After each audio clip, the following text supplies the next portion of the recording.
રામાયણ આપણને જીવતા શીખડાવે છે, ભાગવત આપણને મરતા શીખડાવે છે. આપણે ભગવાનને કહી દીધું છે કે અમારું ઉતાવળ તો નથી જ, એટલે એ ચિંતા નહીં કરતા.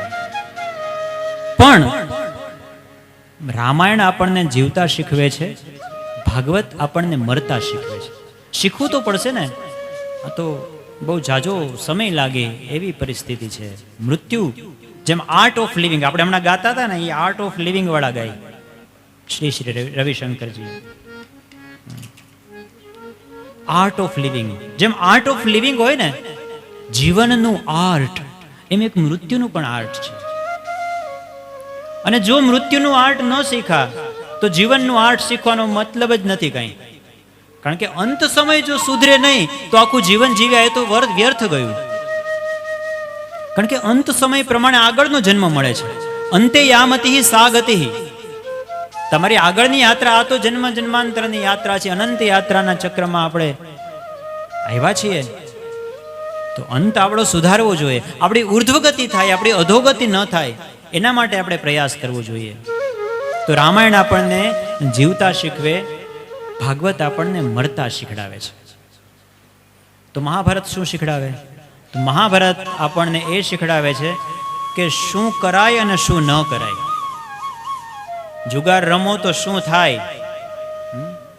ઘરવાળીને હારી જવી પડે.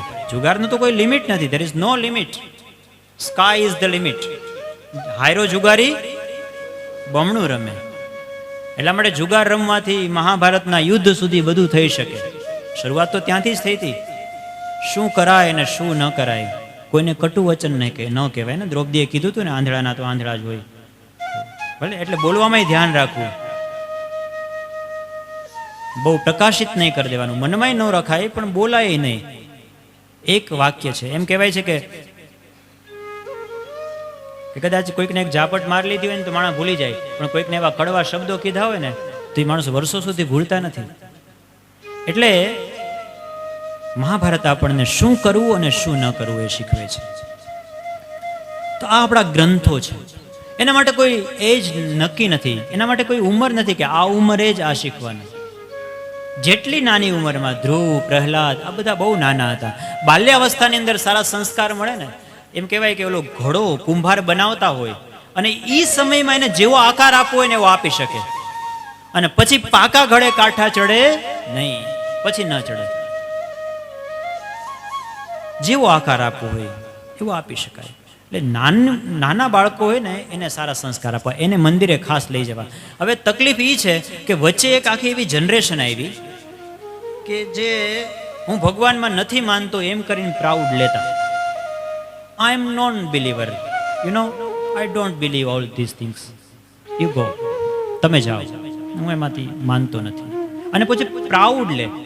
ભણેલા ગણેલા લોકો એવું માનતા કે હું ભગવાનમાં નથી માનતો એટલે હું ગણેલો છું એમ. તમે બધા ભગવાનમાં માનો છો એટલે તમે બધા અભણ એમ, અંગૂઠા છાપ. આવી એની માન્યતા, આવી આવું એક નરેટિવ દુનિયામાં ચાલતું હતું. હવે નથી ચાલતું, હવે ઘણો સુધારો થઈ ગયો છે એમાં. હવે જો તમે નાના છોકરાઓને છપાકલા આવડતા હોય, સંસ્કૃતિથી કનેક્ટ થયા, લોકલ ફોર વોકલ. સંસ્કૃતિ, અમારી વિરાસત. અને એમાં રામ મંદિર બન્યું ને પછી તો બાળકોને તમે જુઓ, બધાને ઓલા ગીત આવડતા હોય ભગવાનના, બધાને હનુમાન ચાલીસા આવડતા હોય, બધાને કૃષ્ણાષ્ટકમ આવડતું હોય. આવી નવી જનરેશન હવે તૈયાર થઈ રહી છે ધીમે ધીમે. પણ વચ્ચેની એક જનરેશન એવી આવી, આ મારું ઓબ્ઝર્વેશન છે, એમાં ભૂલ હોઈ શકે, પણ એમાં એ લોકોનો વાગ નહોતો. અને એમાં જે લોકો બચી ગયા એ બચી ગયા. પણ એક જનરેશન એક એવી હતી કે જે લોકોને અંગ્રેજોની શિક્ષા વ્યવસ્થા હતી ને એમાંથી પસાર થવું પડ્યું, મેકાલેની સિસ્ટમ. અને એને કારણે અંગ્રેજી આવડતું હોય તો જ ભણેલા. હવે અંગ્રેજી એક ખાલી ભાષા છે. ભાષા તો અંગ્રેજનું બાળક જન્મે તો એ પણ 2 વર્ષમાં અંગ્રેજી શીખે. મલયાલમમાં કોઈ જન્મે તો એ મલયાલી બોલે, ઉર્દુમાં જન્મે તો એ ઉર્દુ બોલે, હિન્દી ભાષી હોય હિન્દી બોલે. એમ આપણે ગુજરાતી, એમ અંગ્રેજી એક ભાષા છે. ભાષા સાથે એજ્યુકેશનને કાંઈ લેવા દેવા નથી. અંગૂઠા છાપ માણસ હોય, કોઈ દિવસ સ્કૂલમાં ગયો ન હોય તો પણ એને બોલતા તો આવડતું જ હોય ને. તો અક્ષર જ્ઞાન અલગ વસ્તુ છે અને વિદ્યા અલગ વસ્તુ છે. પુસ્તકોમાંથી આપણને માહિતી મળી શકે, પણ જ્ઞાન તો આપણને સદગુરુ દ્વારા જ મળે છે.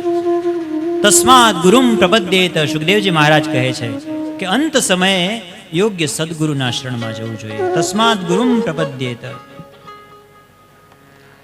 અને અંત સમયને સુધારવાની એનો પ્રયાસ કરવો જોઈએ.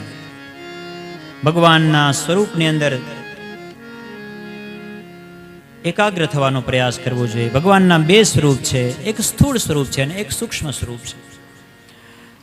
જો સ્થૂળ સ્વરૂપની અંદર આ જે કંઈ પણ દેખાય છે બધું ભગવાનનું સ્વરૂપ છે, આપણે ચર્ચા કરી હતી એમાં આપણું મન લાગે તો ઠીક છે, નકર આપણા હૃદયની અંદર મારા ઘટમાં બિરાજતા શ્રીનાથજી અંદર ઉતરવાનો પ્રયાસ કરવાનો. કેચિત સ્વદેહાંતર હૃદયાવકાશે પ્રાદેશ માત્રમ પુરુષમ વસંતમ ચતુર્ભુજમ શંકંજરથાંગ શંખ ગદાધરમ ધારણયા નમંતી. આપણા હૃદયની અંદર જ ભગવાન છે. અંગૂઠાના ટેરવા જેવડું ભગવાનનું સ્વરૂપ છે, દીવા જેવડું ભગવાનનું સ્વરૂપ છે, એવી ધારણા કરવાની. શ્રીમદ ભગવદ્ ગીતાના 6થા અધ્યાયમાં બહુ સુંદર વર્ણન છે. શુચો દેશે પ્રતિષ્ઠાપ્ય સ્થિરમાસનમાત્મનઃ. શુદ્ધ નાઈ ધોઈને શુદ્ધ કપડાં પહેરી અને શરીરને એકદમ સુખ આસનની અંદર સુખાસનમ સ્થિર સુખમ આસનમ ધ્યાન કરવાનું. ઓમકારનો નાદ કરવાનો. ઓમ છે બ્રહ્મનો વાચક છે. તસ્ય વાચક પ્રણવ. પ્રણવ એટલે ઓમ, ઓમ એટલે બ્રહ્મ. તો શક્ય હોય તો અંત સમયે આવું કરવું. શૌનકજી પ્રશ્ન પૂછે છે કે પછી મહારાજ પરીક્ષિતે કયા કયા પ્રશ્નો પૂછ્યા છે, બધું મને વિસ્તારથી કહો. ભગવાનની કથા એવી છે કે સાંભળતા સાંભળતા અમારા કાન ભરાતા નથી. અરે એના કાન શું કાન કે જે કથા સાંભળીને થાકી જાય. અરે એને કાન તો એના કરતા તો સર્પને રહેવાની ગુફા હોય ને તો સારું, જે કથા નથી સાંભળતા. અરે એ આંખ તો આંખ થવાને કારણે એના બદલે જેને ભગવાનના સ્વરૂપના દર્શન નથી કર્યા એ આંખ શું કામની. એના કરતા તો મોર પંખ થયું હોત તો સારું હતું. તુલસીદાસજીએ પણ આ જ વાત રામચરિતમાનસમાં પણ લખી છે, જે અહીંયા ભાગવતમાં સંસ્કૃતમાં શ્લોકમાં છે. જીન હરિ કથા. તો રામાયણ આપણને જીવતા શીખવાડે, ભાગવત આપણને મરતા શીખવાડે. અને રામાયણ અને ભાગવત જીવતા મરતા શીખી લે. જ્યારે જીવન જીવતા હોઈએ ત્યારે મહાભારત, ઘણા લોકો જુઓ ઘણા બધા નરેટિવ્સ એવા આપણે ત્યાં ફેલાઈ ગયા છે. આ બધા વિદ્રોહી જે છે ને એ બધા ફેલાવેલા છે અંગ્રેજોએ, કે આમ કરાય ને આમ ન કરાય ને મહાભારત ઘરમાં રાખે તો મહાભારત થાય, આવું લોકો કે. સાંભળ્યું છે ને તમે? એનાથી આપણા ભારતીય લોકો એવું માનવા માંડ્યા અને મહાભારત કોઈ ઘરમાં રાખતા બંધ થઈ ગયા. બોલો કેવું નરેટિવ કહેવાય. મહાભારત ઘરમાં રાખે. અરે મહાભારત તો દરિયો છે. યદિ હાસ્તિ તદન્યત્ર યન્ને હાસ્તિ ન તત્ ક્વચિત. જે મહાભારતમાં છે ને એ જ બધું જ્ઞાન બધે છે. કોઈ એવી વિદ્યા નથી, કોઈ એવું જ્ઞાન નથી જે મહાભારતની અંદર ન હોય. મહાભારતમાં નથી, બીજે ક્યાંય નથી. આવો અદ્ભુત ગ્રંથ, આપણી ધરોહર, એ આપણે ઘરમાં નથી રાખતા. બોલો દરેક ઘરમાં મહાભારત હોવું જોઈએ, દરેક ઘરમાં રામાયણ હોવી જોઈએ અને દરેક ઘરમાં ભાગવત હોવું જોઈએ, દરેક ઘરમાં ગીતા હોવી જોઈએ. તો આપણી સનાતન સંસ્કૃતિ બચશે. નકર એ સમય બહુ દૂર નથી. આ દુનિયામાં કેટલી સંસ્કૃતિઓ આવી અને નષ્ટ થઈ ગઈ. આપણી સંસ્કૃતિને બચાવવા માટે આપણે આપણા ધર્મશાસ્ત્રોના શરણે જવું પડશે. ईरान मिस्र रूमा सब मिट गए जहां से, लेकिन अभी है बाकी नामो निशा हमारा. कुछ बात है कि हस्ती मिटती नहीं हमारी, सदियों रहा है दुश्मन दौरे जमा हमारा. કેટલાય આક્રમણો થયા યવનોના, છતાંય આપણી સંસ્કૃતિ આજે અડીખમ ઊભી છે આ ધર્મગ્રંથોને કારણે. કારણ કે આ ધર્મગ્રંથોને તો સળગાવી દીધા એ લોકોએ, પણ જે અહીંયા મગજમાં હતા એનું શું? પાછા લખાણા, પાછા લેખા બ્રાહ્મણોએ સાચવીને રાખ્યા છે.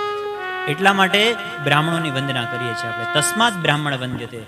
બ્રાહ્મણો પાઠશાળામાં જાય ને ભણવા માટે તો આખો ગ્રંથ છે એને અથથી ઇતિ સુધી કંઠસ્થ કરવાનો, એ પરંપરા હતી. અને આપણે અંગ્રેજો આવ્યા એને તો એવી કંઈ જરૂર હતી નહીં, એટલે એણે સૌથી પહેલા એક એજ્યુકેશન સિસ્ટમ ઉપર પ્રહાર કર્યો. એણે એમ કહ્યું કે અંગ્રેજી આવડવું જોઈએ બસ. અને પહેલા જે આપણી સિસ્ટમ હતી, સોટી વાગે સમસમ વિદ્યા આવે રમઝમ, એ સિસ્ટમને આપણે કરી દીધી બંધ. મારા છોકરાને હાથ નહીં અડાડતા હો, કારણ કે આપણે બહુ હાથ ઉપાડવા માનતા નથી. પણ અમારી સાથે નોકરી કરતા ને એક સાહેબને છોકરા એવું કીધું, પછી છોકરાઓ બગડે. એમ કહેવાય છે કે લાલયેત પંચવર્ષાણી દશ વર્ષાણી તાડયેત. 5 વર્ષનું બાળક હોય ને ત્યાં સુધી જ એને જી માગે એ આપવાનું હોય. તમે 15 વર્ષનો થાય ત્યાં સુધી આપે જ રાખો. જી માગે ધૂમ બાઇક તો હાલે ધૂમ બાઇક, આ ગાડી તો આ ગાડી, અને પછી એ બ્રિજ ઉપર કેટલા એને ઉડાડતો જાય. તમે જી માગે એ આપી દો, એમ નો, એને મહેનત કરવા દો, બધું એનું જ છે, તમે કઈ ભેગું નથી લઈ જવાના.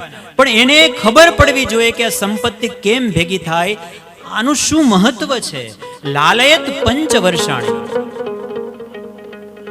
5 વર્ષ સુધી એને જી જોઈએ આપો, તમે લાડ પ્યાર કરો એને. પછી 10 વર્ષાણી તાડયેત, એટલે કે 6ઠા વર્ષનું થાય બાળક અને 16 વર્ષનું થાય ને ત્યાં સુધી એને ડારો રાખવાનો. ભલે આમ મારવાનું નહીં, પણ એને આંખનો ડારો તો હોવો જોઈએ. બેહી જા એટલે બેહી જવો જોઈએ. અને જો તમે એ નહીં શીખડાવો તો પછી કાંઈ નહીં થાય. પ્રાપ્તે તું 16 વર્ષે પુત્રમ મિત્ર વદાચરેત. 16 વર્ષનો થઈ જાય ને બાળક, પછી તો બાપ અને દીકરો બે મિત્રની જેમ રહેતા હોય. પછી તમે જેવો એને સંસ્કાર આપ્યા છે એ એવી રીતે રહેશે. તમારું નહીં માનતો હોય તો નહીં જ માને.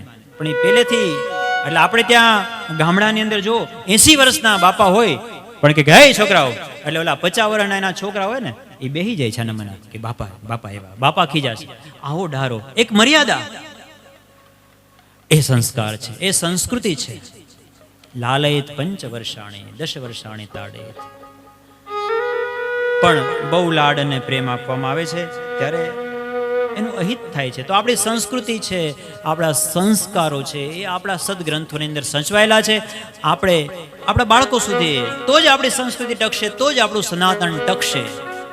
ટક્યું છે એનું કારણ આપણા ગ્રંથો છે. તો આપણે એવા નિયમો પણ કરવા જોઈએ કે દરરોજ ગ્રંથોના પાઠ થાય તો સારું. રામ મંદિર તો બની ગયું છે, પણ કેટલી વખત મંદિર બન્યા ને કેટલી વખત તૂટ્યા, ફરી પાછું ન તૂટે એના માટે થઈને આપણે બધા એક થવું પડે. એકતા, પરિવારની અંદર પણ એકતા હોવી જોઈએ, જેવી અત્યારે આ પરિવારમાં દેખાય છે. કંઠારિયા પરિવાર, કાથરોટિયા પરિવાર અને વાછાણી પરિવાર, એની એકતા જેવી દેખાય છે ને અત્યારે. બધા ભાઈઓ ભેગા થઈ, આવું બહુ રેર કેસમાં જોવા મળે કે 3 પરિવાર ભેગા થઈને કથા કરતા હોય. નહીતર એક પરિવાર કથા કરે પછી બધાને નિમંત્રિત કરે. પણ આ ભાઈઓની જે એકતા છે ને, એકતા જેટલી ટકશે બીજા લોકોને માટે પણ એ પ્રેરણાદાયક બને. એવો એક આદર્શ પ્રસ્થાપિત કરવાનો. જેના અન્ન ભેગા એના મન ભેગા. આજે આમ તો તમે અન્ન તો તમારા ભેગા જ છે, વાહ, મિલ ઉપર.